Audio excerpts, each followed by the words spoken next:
know what's so cool to see with Trump is that he's accepted that.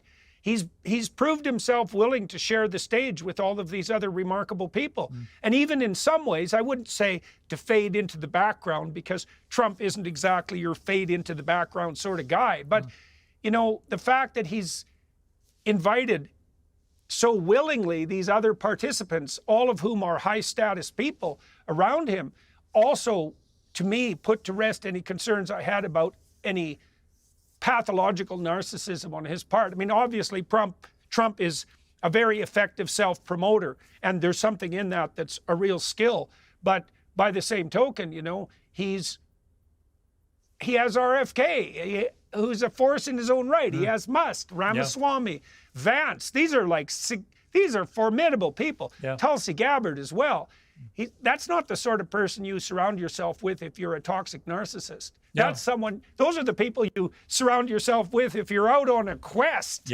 And it's so cool to see this. It's so literary. It's absurd. Jordan, I was going to come to your dad because one of my producers discovered that your father had died several weeks ago and found an obituary. I don't know whether you wrote this obituary. One of the family did. And it talked about Dad, so it's one of the three children. Yes, I wrote it. It was you. I thought it was. Because I read it and I found it unbelievably moving. I was going to leave it to the end, but since you've mentioned it now, first of all, my deepest condolences on losing a remarkable man. I mean, even if I didn't know the connection and just read this about somebody, I would think what a remarkable life